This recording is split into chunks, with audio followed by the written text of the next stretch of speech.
Yeah, listen, likely there will not.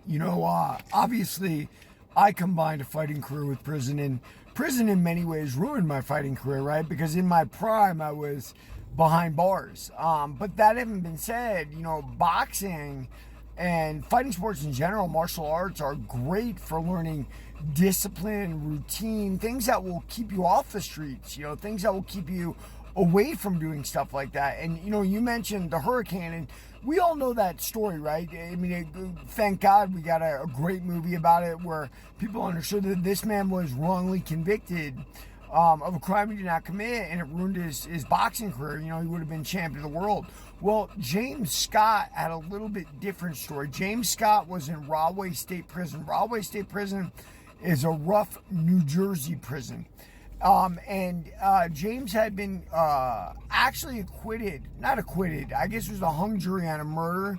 And they retried him on it when he was in jail, right? And we got out and he boxed again.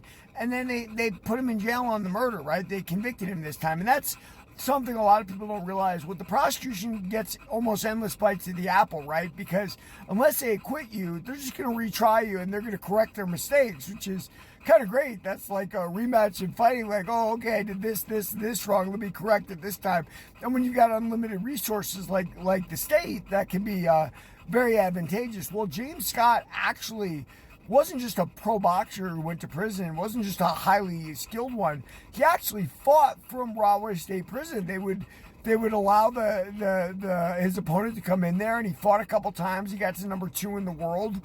And I think that really shows what boxing programs can do for prisons. And don't get me wrong, I think people know that. But unfortunately, we have politics and public outcry in this country. And so what do they say? They go, oh my God, we're making these people into super criminals. Remember, we took the weights from federal prisons not that long ago. One thing, guys, I can tell you about, let's concentrate on weights for a minute.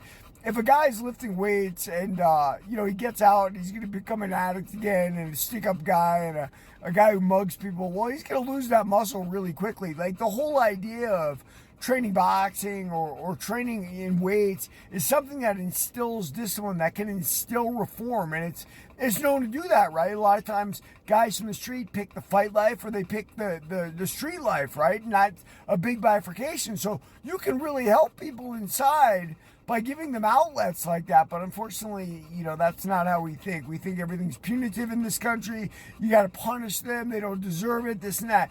Anyway, James Scott finally lost in there, and then they just kind of took it away. But, I could see how, organized crime and corruption go hand in hand with the fight game. Maybe it was just too much for them for having a potential world champion in there. But listen, they could have kept it for people just trying to, develop a routine and stick to routines in life. 90% of problems are lack of routine and getting pulled away from that. But, people are who they are. So everybody, read my book, Warrior of the Light.